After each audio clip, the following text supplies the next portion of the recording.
Hello dear friends, कैसे हो आप? Hope you are doing well. Mission IAS PCS में आपका स्वागत है।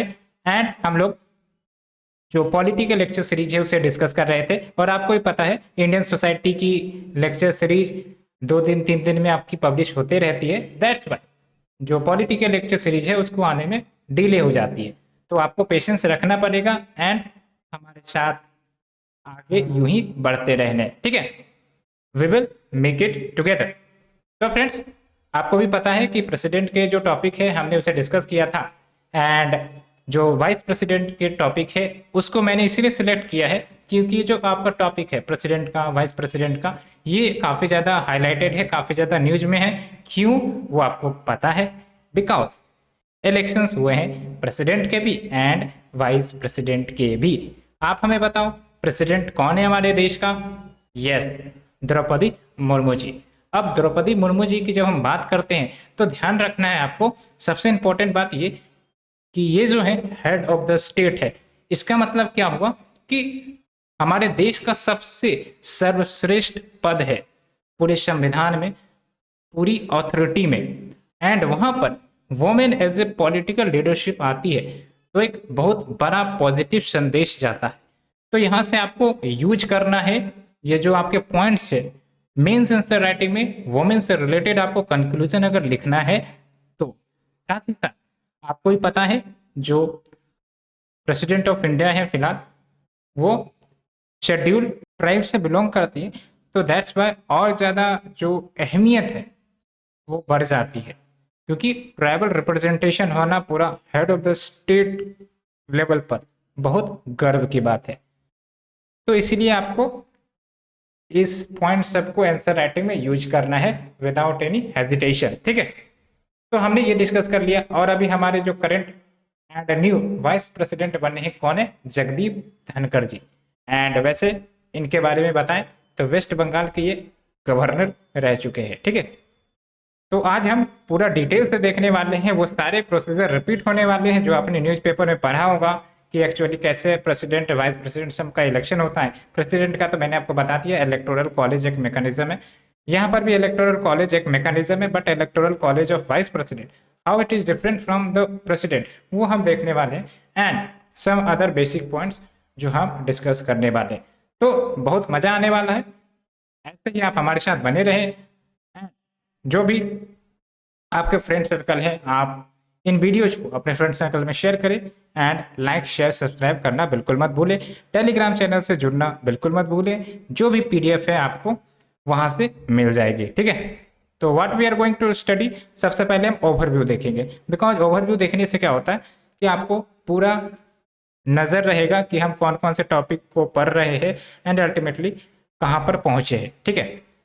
तो इस टॉपिक में हम सबसे पहले बेसिक कंसेप्ट को यूज करेंगे, बेसिक कंसेप्ट के बारे में समझेंगे। और जब हम बात करते हैं बेसिक कंसेप्ट ना, तो आप इंट्रोडक्शन के रूप में यूज कर सकते हो अगर वाइस प्रेसिडेंट से रिलेटेड क्वेश्चन आते हैं तो। मैं आपको दिखाता हूँ, यहाँ पर देखो जो हमने बेसिक कंसेप्ट लिखा है यहाँ पर, यहाँ से आप एक भी पॉइंट याद रखते हो ना तो आपका काम बन जाएगा, यानी कि आप यूज कर सकोगे अपने मेंस आंसर राइटिंग में, ठीक है। उसी प्रकार से हमने प्रेसिडेंट में भी बेसिक कंसेप्ट का ही पॉइंट ऐड किया था, तो वहां से भी आप प्रेसिडेंट के आंसर राइटिंग में यूज कर सकते हो। तो किस प्रकार से इंटीग्रेशन होता है ये मैंने आपको बताया, पॉइंट्स को बस इधर से उधर करना है और कुछ बड़ी बात है नहीं। तो यहाँ तक बात आपको समझ में आ गई। चलिए, बेसिक कंसेप्ट डिस्कस हो जाने के बाद हम देखेंगे what are the constitutional provisions, and उसके बाद हम फाइनली देखने वाले हैं election of the vice president, कि किस प्रकार से वाइस प्रेसिडेंट का इलेक्शन होता है, कौन इलेक्टोरल कॉलेज में हिस्सा लेती हैं, एंड साथ ही साथ इलेक्टोरल कॉलेज वाइस प्रेसिडेंट का क्या है ये इलेक्टोरल कॉलेज,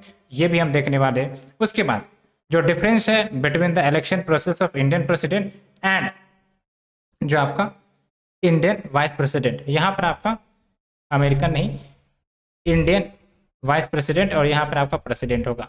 टाइपिंग एरर है तो कोई बात नहीं, ठीक है।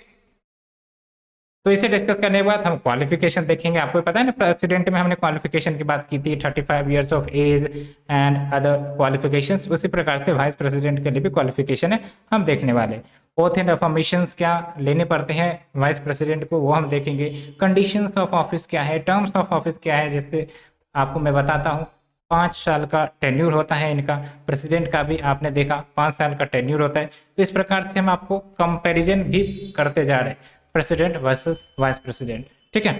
एंड साथ ही साथ ये भी तो हो सकती है वाइस प्रेसिडेंट का ऑफिस वैकेंट भी हो सकता है। तो ऐसे स्थिति में क्या वैकेंट होने का कंडीशन है वो हम देखने वाले हैं, ठीक है। साथ ही साथ हम देखेंगे कि लेट से कोई इलेक्शन डिस्प्यूट आ गया, ठीक है, या फिर वाइस प्रेसिडेंट को पद से हटाना है, तो वो तरीका क्या है, वो रिमूवल प्रोसेस क्या है, वो हम देखने वाले हैं। एंड अल्टीमेटली जो इलेक्शन डिस्प्यूट्स है, वाइस प्रेसिडेंट का लेट से इलेक्शन हुआ लेकिन कुछ डिस्प्यूट आ गई, एलिजिबिलिटी फुलफिल नहीं कर रहे थे, फिर भी वो इलेक्शन पर खड़े हुए, तो इस प्रकार की लेट से अगर डिस्प्यूट आ जाती है तो उसको कौन सॉर्ट आउट करेगा, तो इन सब पर भी चर्चा होगी। Along with emoluments, power and functions क्या है, comparison between Indian president and American president, तो इन सब टॉपिक पर डिस्कशन होने वाला है। And ultimately we have the practice mains question, जो कहीं ना कहीं आपको लास्ट में मिल जाएंगे पीडीएफ के। तो यहाँ तक आपको समझ में आया, ओवरव्यू समझ में आ चुका है। एंड अब हम चलते हैं अपने टॉपिक की ओर। तो यहाँ पर आप देख सकते हो जगदीप धनखड़ जी जो हमारे नए वाइस प्रेसिडेंट ऑफ इंडिया बने हैं, that is your 14th vice president, ठीक है। तो लेट्स स्टार्ट। जो वाइस प्रेसिडेंट है, सबसे पहली बात, सेकेंड हाईएस्ट ऑफिस है पूरे भारत में। फर्स्ट हाईएस्ट ऑफिस कौन है, या फिर यू कह सकते हो टॉप ऑफ द ऑफिस पूरे भारत में, नो डाउट प्रेसिडेंट का ऑफिस है, उससे ऊपर तो कोई ऑफिस है ही नहीं, ठीक है। तो सेकेंड हाईएस्ट ऑफिस है भारत में, next to the office of president. अब इंपॉर्टेंट बात यहाँ से मैं आपसे क्वेश्चन पूछना चाहता हूँ, ठीक है, because that should be two way interaction, कि भाई साहब ऑफिस ऑफ वाइस प्रेसिडेंट बनाई ही क्यों गई। तो यस, आपने सही सोचा, एक कारण तो आपने जरूर लेकर आया होगा कि हमारे देश में तो भाई साहब राज्यसभा है, ठीक है, पार्लियामेंट्री सिस्टम ऑफ गवर्नमेंट है, तो राज्यसभा है एंड लोकसभा है, ठीक है। तो जो राज्यसभा है उसको चेयर कौन करते हैं, वाइस प्रेसिडेंट चेयर करते हैं। एक बात तो यहाँ से क्लियर आ गई कि जो आपके वाइस प्रेसिडेंट है वो राज्यसभा को चेयर करते हैं या अपर हाउस को चेयर करते हैं, चलो ठीक है, इसको साइड करते हैं। अब दूसरी इंपॉर्टेंट बात वो ये कि जब प्रेसिडेंट जो है वो टेम्पररी रूप से एब्सेंट होते हैं, या फिर यूं कह सकते हो कि प्रेसिडेंट का ऑफिस वैकेंट हो जाता है, तब कौन प्रिसाइड करेंगे, तब प्रिसाइड करेंगे आपके वाइस प्रेसिडेंट। क्यों, बिकॉज जो ऑफिस है वाइस प्रेसिडेंट का उसको अमेरिकन मॉडल पर बनाया गया है, और अमेरिका में भी ऐसा ही होता है कि आपका अगर प्रेसिडेंट लेट से कि नहीं है, एब्सेंट है या फिर वैकेंट हो गए, तो फिर जो वाइस प्रेसिडेंट है वो ऑफिस संभालेंगे प्रेसिडेंट का। लेकिन यहाँ पर भी कुछ डिफरेंसेस है, यानी कि जो अमेरिकन वाइस प्रेसिडेंट का मॉडल है और इंडियन वाइस प्रेसिडेंट का मॉडल है, यहाँ पर भी कुछ डिफरेंसेस हैं जो हम आने वाले वीडियोज में देखने वाले हैं, ठीक है। तो वही बात हो गई कि भाई साहब लेट से कि ऑफिस ऑफ प्रेसिडेंट वैकेंट हो गया, तो उस वैकेंसी को फिलअप करने के लिए टेम्पोररी पीरियड के लिए, बिकॉज इलेक्शन तो प्रेसिडेंट के होने हैं 6 मंथ के अंदर अंदर after the creation of vacancy, ठीक है। तो जो आपका वाइस प्रेसिडेंट है वो प्रेसिडेंट के रूप में एक्ट करेंगे। तो यहाँ तक तो आपको बातें समझ में आ गई होगी।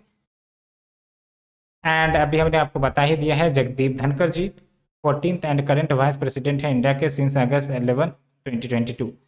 एंड जो आपके कॉन्स्टिट्यूशन ऑफ इंडिया के अनुसार अगर देखें तो जो वाइस प्रेसिडेंट है वो यूनियन एग्जीक्यूटिव के पार्ट है।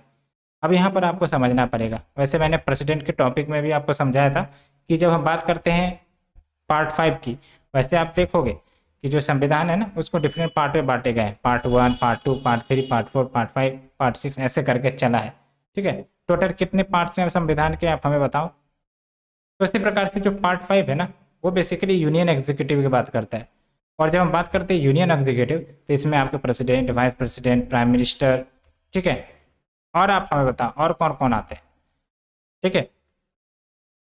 तो बेसिकली जो वाइस प्रेसिडेंट है इसका मतलब क्या हुआ, यूनियन एग्जीक्यूटिव के पार्ट है। एंड आर्टिकल 63 की बात करें जो आपका साफ साफ कहता है there shall be office of vice president of India. तो यहाँ तक तो आपको कोई दिक्कत नहीं है, मजे में आपको समझ में आ रहा होगा, आई थिंक सो।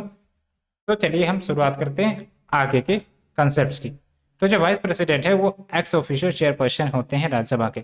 अब एक्स ऑफिशियो चेयरपर्सन क्या भाई है, क्या बात है ये एक्स ऑफिशियो चेयरपर्सन? तो इसको समझ लो कि जो वाइस प्रेसिडेंट होंगे ना, वही आपके चेयरपर्सन होंगे राज्यसभा के। और ये आपका आर्टिकल 64 में साफ साफ दिया गया है। और ये सब आर्टिकल्स हम वैसे भी डिस्कस करने वाले हैं, कॉन्स्टिट्यूशनल प्रोविजंस यहाँ पर आप देख लो 63, 64, ये सब हम डिस्कस करने वाले हैं without any doubt.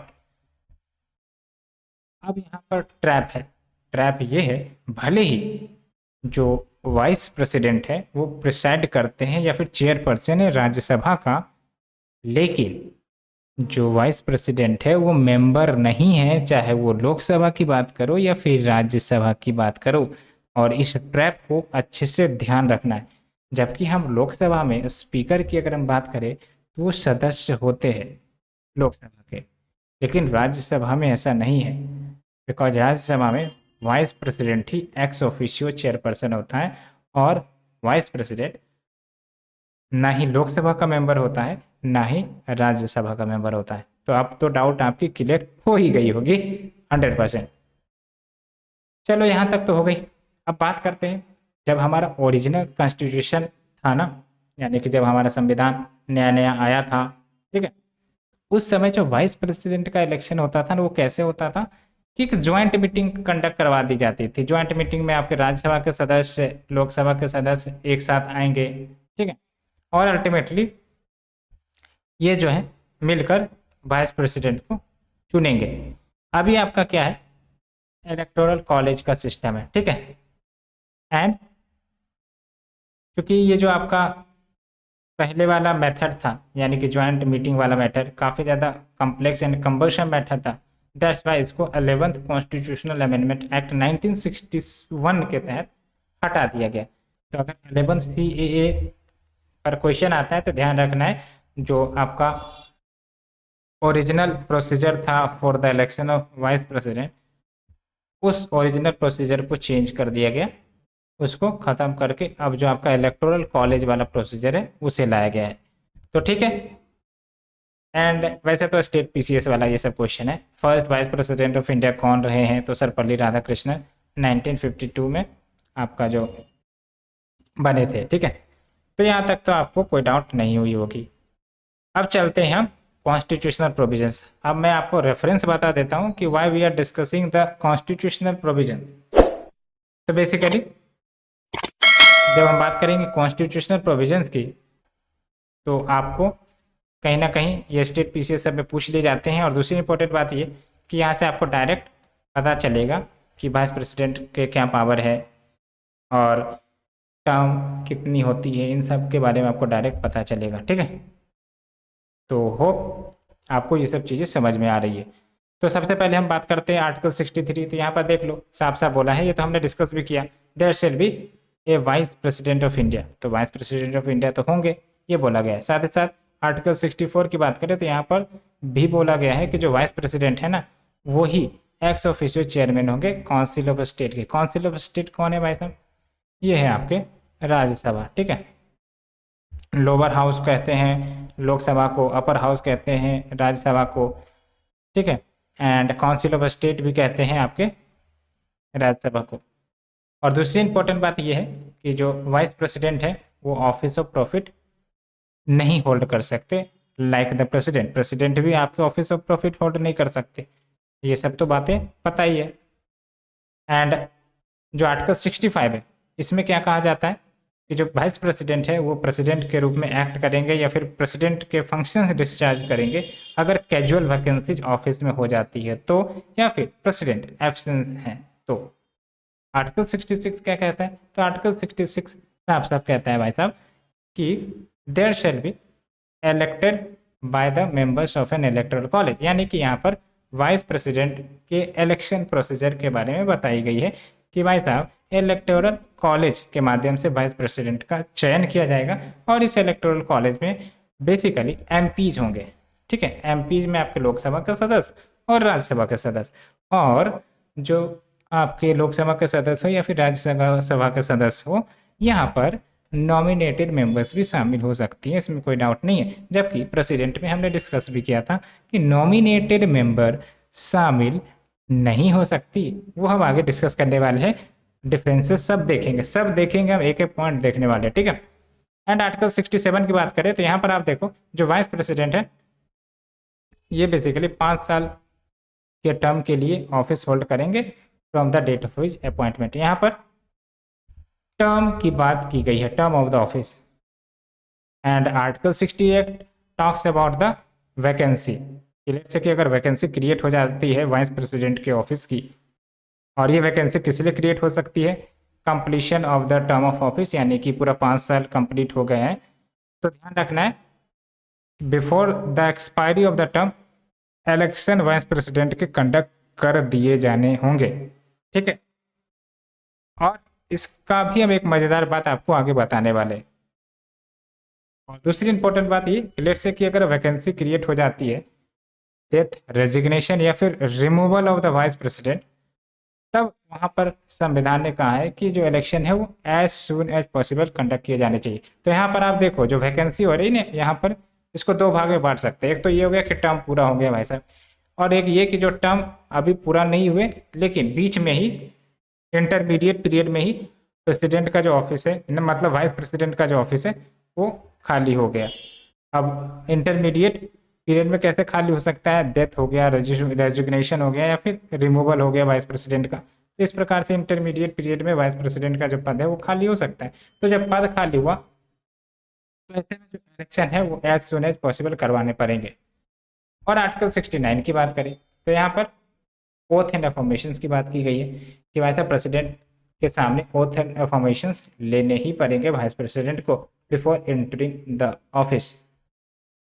And article 70 की बात करें तो यहाँ पर प्रेसिडेंट के फंक्शंस को डिस्चार्ज करने की बात की गई है, बिकॉज आपको ही पता है ना कि जब प्रेसिडेंट टेम्पररी पीरियड के लिए लेट से कि अपने ऑफिस में नहीं होते हैं, या फिर यूँ से कह सकते हो कि प्रेसिडेंशियल ऑफिस वैकेंट हो गई, तो जो वाइस प्रेसिडेंट है उस समय प्रेसिडेंट के रूप में एक्ट करते हैं, तो जाहिर सी बात है प्रेसिडेंट का जो फंक्शन है वो करेंगे, डिस्चार्ज करेंगे।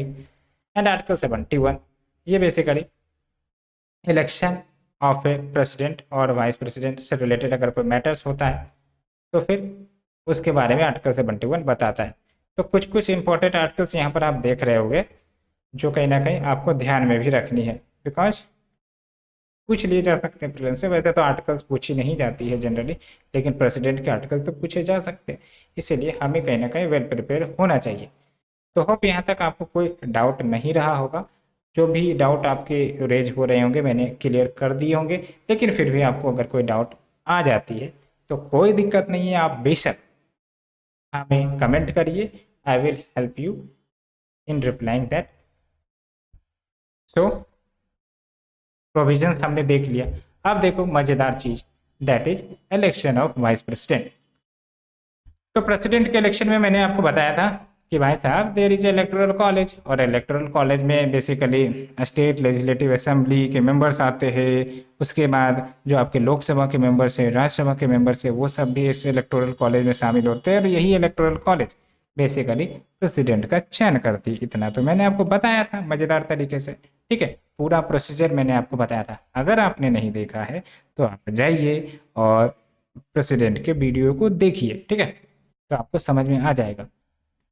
लेकिन ये बात भी मैंने आपको बताई थी कि जो आपके इलेक्टोरल कॉलेज है प्रेसिडेंट के, यहाँ पर नॉमिनेटेड मेंबर्स नहीं शामिल होते हैं, ना ही जो आपके मेंबर ऑफ लेजिस्लेटिव काउंसिल्स यानी कि एमएलसी उसके मेंबर भी शामिल नहीं होते हैं, ठीक है। तो यहाँ पर जो भी है elected member of Lok Sabha, elected member of Rajya Sabha, elected member of state legislative assembly, वो इलेक्टोरल कॉलेज में शामिल होते थे। ये मैं आपको प्रेसिडेंट के लिए बात कर रहा हूँ, वो मैं प्रेसिडेंट का रेफरेंस इसीलिए ले रहा हूँ कि साथ के साथ आप कंपेयर भी करते जाओ, आपके दिमाग में वो सारी इन्फॉर्मेशन आती जाए, एंड अल्टीमेटली आपके डाउट भी क्लियर होते जाए, क्योंकि डिफरेंसेस पर क्वेश्चंस आ सकती है अगर देखा जाए तो, इसलिए मैं आपको डिफरेंसेस भी क्लियर करते जा रहा हूं। अब बात करते हैं वाइस प्रेसिडेंट के इलेक्टोरल कॉलेज में। तो वाइस प्रेसिडेंट का इलेक्टोरल कॉलेज क्या है भाई साहब? इलेक्टोरल कॉलेज तो ये एक डेडिकेटेड बॉडी है जो कहीं ना कहीं प्रेसिडेंट का या फिर वाइस प्रेसिडेंट का इलेक्शन कंडक्ट करवाती है। इसमें बेसिकली मेंबर्स कौन होते हैं? तो इसमें आपके जो मेंबर्स होते हैं, अगर हम वाइस प्रेसिडेंट की बात करें तो जो एमपीज हैं वही इलेक्टोरल कॉलेज में मेंबर्स के रूप में हो जाएंगे, और वही जो वाइस प्रेसिडेंट का इलेक्शन है वो उनको सेलेक्ट करेंगे, वो बेसिकली वोट करेंगे। ठीक है, यानी कि प्रेसिडेंट की ही तरह वाइस प्रेसिडेंट का इलेक्शन इनडायरेक्ट होता है, हम और आप उन्हें चुनने नहीं जाते हैं। क्या आपने वाइस प्रेसिडेंट के लिए वोट दिया है? बिल्कुल नहीं दिया होगा।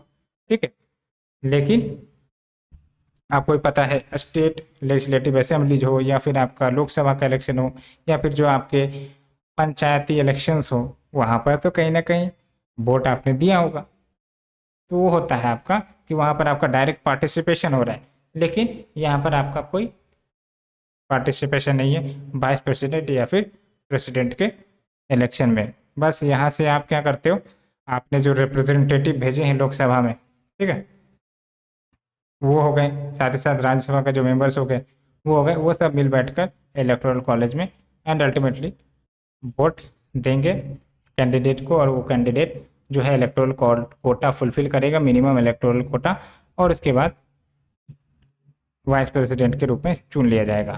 ठीक है, ये बात हो गई। इलेक्टोरल कॉलेज का कंसेप्ट आपको समझ में आया ना? ये सबसे इंपॉर्टेंट बात है समझना। तो जो वाइस प्रेसिडेंट का इलेक्शन होता है वो होता है आपका system of proportionate representation by means of single transferable vote, and जो वोटिंग होती है वो सीक्रेट बैलेट, यानी कि किसी को बताया नहीं जाता है कि हम किसे वोट दे रहे हैं, यानी कि सीक्रेट बैलेट। ठीक है, छुपा कर बताया नहीं जाएगा। ये बातें हो गई। और इलेक्टोरल कोटा कितनी लानी है देख सकते हो, 1 प्लस लोकसभा के वोट्स, राज्यसभा के वोट्स डिवाइडेड बाय 2। जैसे फॉर एग्जांपल जो आपका 2017 में वाइस प्रेसिडेंट का इलेक्शन हुआ था ना, यहाँ पर देखो नंबर ऑफ वोटर्स कितने, 790। 790 कैसे आया भाई साहब? तो यहाँ पर देखो 545 हो गए लोकसभा के, एंड जो 245 हो गए आपके राज्यसभा के, दोनों को जोड़ दो, 5 5 10 4 4 8 + 1 9 एंड 5 2 7 790। समझ में आया आपको? अब यहाँ से आपको डाउट बिल्कुल क्लियर हो गए होंगे। ठीक है, तो बस यही है, सिंपल आपको समझना है। इसमें तो कोई ज़्यादा आपको दिक्कत की बात नहीं है। दिक्कत हुआ था आपको प्रेसिडेंट में, क्योंकि वहाँ पर कम्प्लेक्स था जो इलेक्टोरल कॉलेज की कैसे वैल्यू वोट गिने जाते हैं, एंड फिर value of vote of MLA निकालो, value of vote of MP निकालो, उसके बाद बेसिकली एडिशन करो, उसके बाद जाके इलेक्टोरल कोटा निकालो। तो ये सब प्रोसेस हमने देखे थे, लेकिन यहाँ पर कोई कुंभरशम प्रोसेस नहीं है, आसानी से हो जाएगा। लोकसभा ने जो वोट पोल किया है, राज्यसभा ने जो वोट पोल किया, डिवाइडेड बाय 2 कर दो एंड +1 कर दो क्वोशेंट के रूप में, वो इलेक्टोरल कोटा आ जाएगा।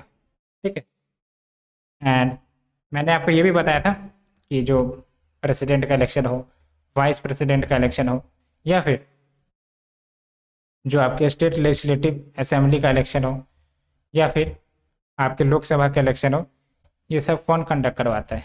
Election commission of India.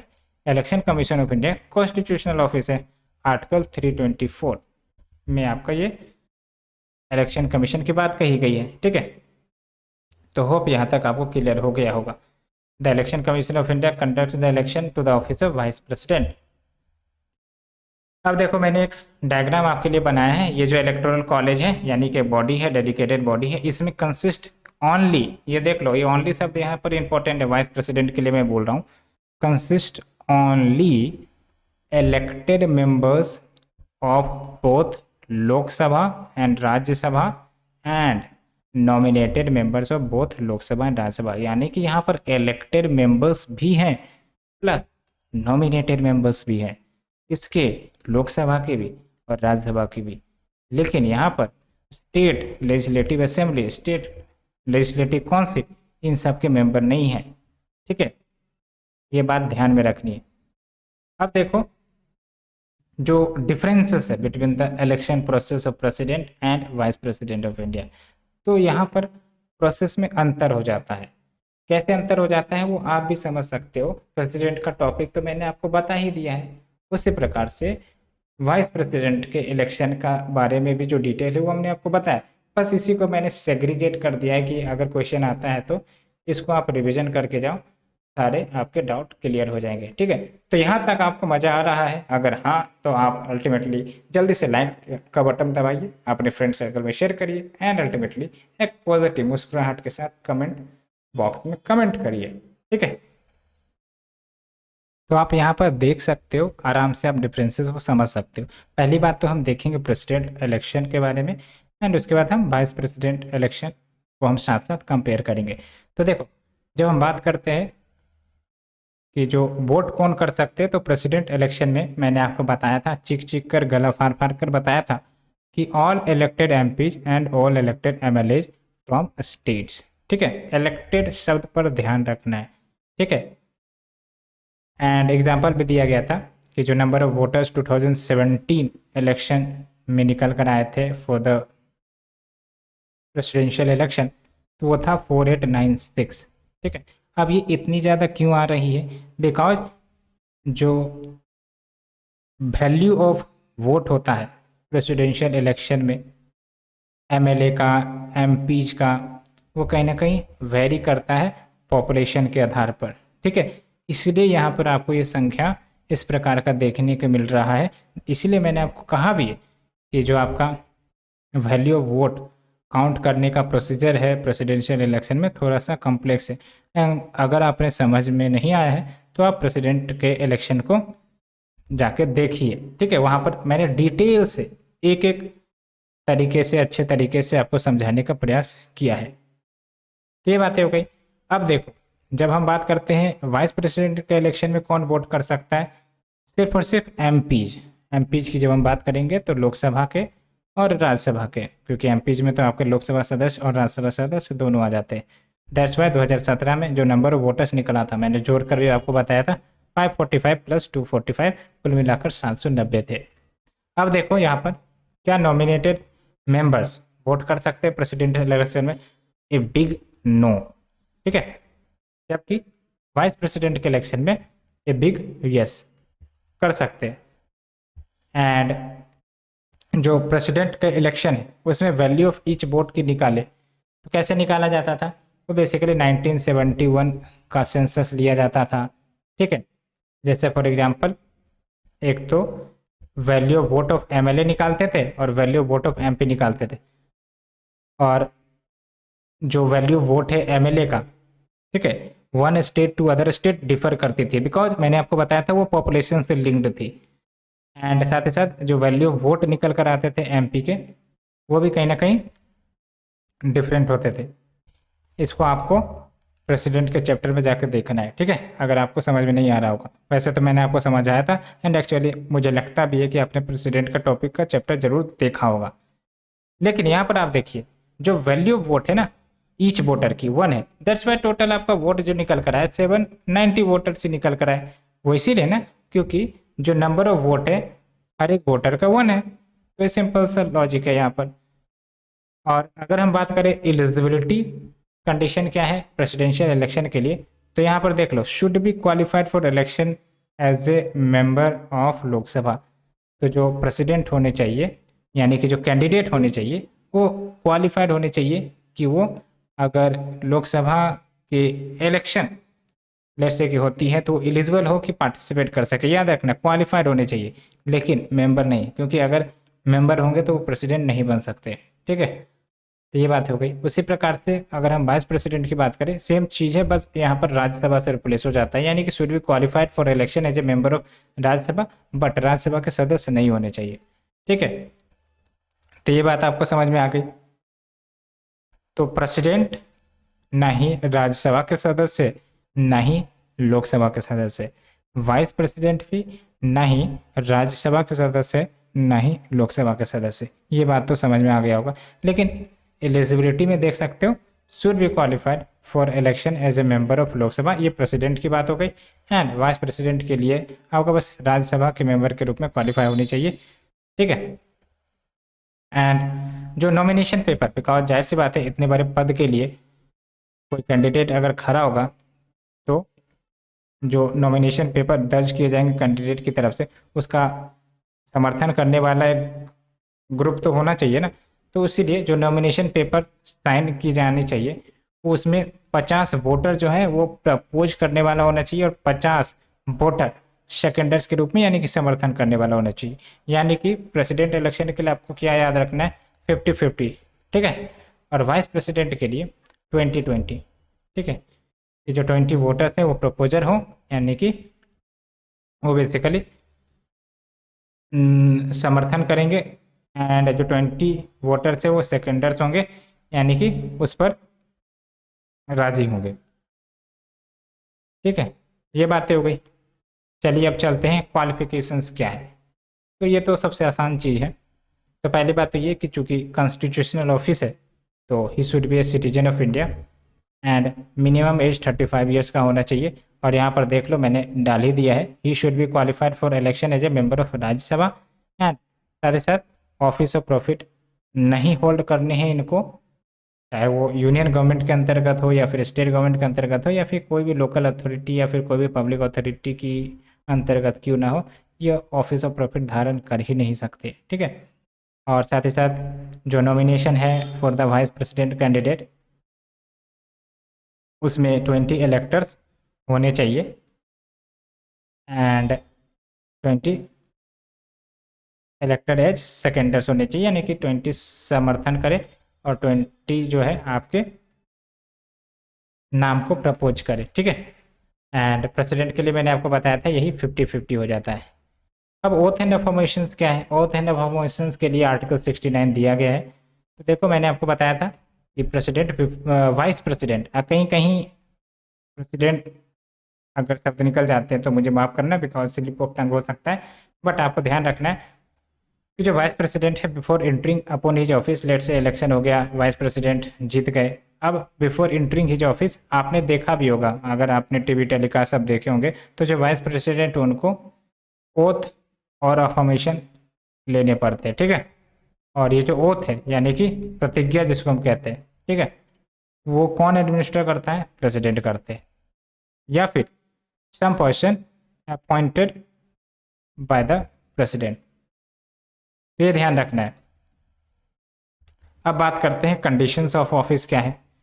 तो ये तो मैंने आपको शुरुआती समय में ही बता दिया कि ना ही एमपी होंगे, ना ही एमएलए होंगे, ना ही फिर एमएलसी के मेंबर होंगे, ठीक है। तो एक बात ये हो गई। साथ ही साथ लेट से कि वो पर्सन जो है जो कैंडिडेट के रूप में था वो मेंबर भी था इन सब का, लेकिन जब वो जीत गया, इलेक्ट हो गया वाइस प्रेसिडेंट के रूप में, तो कहीं ना कहीं जो उनकी सीट है चाहे एमपी हो या फिर एमएलए वाली हो, उनको वैकेट करना पड़ेगा on the date on which he enters upon his office as vice president.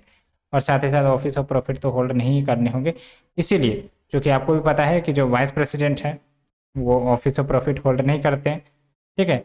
या फिर जो गवर्नर है वो भी ऑफिस ऑफ प्रॉफिट होल्ड नहीं करते हैं, या फिर जो मिनिस्टर फॉर द यूनियन और एनी स्टेट वो सब होल्ड ऑफिस ऑफ प्रॉफिट नहीं करते, इसलिए ये सब क्वालिफाइड है for being a candidate for vice president. तो ये ध्यान रखना है, ठीक है। यही बात हमने आपको प्रेसिडेंट के लिए बताई थी, ठीक है। तो ये सब बेसिक डिटेल्स हो गई। अब बात करते हैं टर्म्स ऑफ ऑफिस की। तो संविधान ने तो बोला है कि भाई साहब जो नॉर्मल टर्म होंगे वो आपके एटमक्स 5 साल के होंगे, बिकॉज 5 साल कंप्लीशन होने के बाद आपका नॉर्मल इलेक्शन होता है, ठीक है। लेकिन 5 साल से पहले भी ये रिज़ाइन कर सकते हैं from his office at any time. और ये जो रेजिग्नेशन लेटर है वो किसको एड्रेस किया जाएगा, ये ध्यान रखना है, प्रेसिडेंट को एड्रेस किया जाएगा। इसको अच्छे से याद रखना है, यहाँ से भी क्वेश्चन बनती है।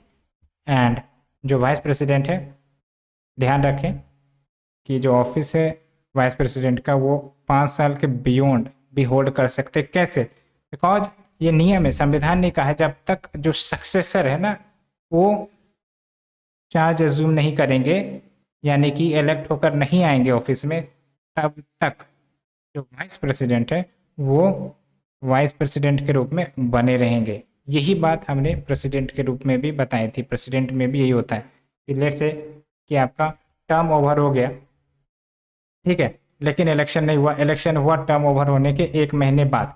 तो ये जो आपका 1 महीने का एक्स्ट्रा टाइम है ना, यहाँ पर भी आपके जो पहले का प्रेसिडेंट है वही प्रेसिडेंट के रूप में बने रहेंगे, ठीक है। क्योंकि जब तक आपका नया प्रेसिडेंट चार्ज एज्यूम नहीं करता है, जीत कर नहीं आते हैं, ऑफिस संभालते नहीं हैं, तब तक वो बने रहेंगे। बिकॉज जो नेशन है वो उनको हेड ऑफ द स्टेट होना ज़रूरी है, ठीक है। तो ये बातें हो गई। एंड री इलेक्शन के लिए भी एलिजिबल है एनी नंबर ऑफ टर्म्स, यानी कि 1 बार 2 बार 3 बार 4 बार जितने बार वो वाइस प्रेसिडेंट के रूप में आना चाहते हैं वो आ सकते हैं। और यही ट्रू है हमारे प्रेसिडेंट के लिए भी, ठीक है। तो ये बातें हो गई। सो फ्रेंड्स, यहाँ तक हमने डिस्कस किया। एंड नेक्स्ट लेक्चर सीरीज में हम वैकेंसी देखेंगे in the vice president office की, कैसे वैकेंसी क्रिएट होती है। एंड उसके बाद हम लोग कंप्लीट करेंगे, कंक्लूड करेंगे इस लेक्चर सीरीज को। तो कैसा लग रहा है आपको ये लेक्चर सीरीज, आप हमें कमेंट सेक्शन में ज़रूर बताएं। एंड तब तक के लिए आप हमें इजाज़त दें, हम मिलेंगे आपको नेक्स्ट लेक्चर सीरीज के साथ। Thank you very much for the participation.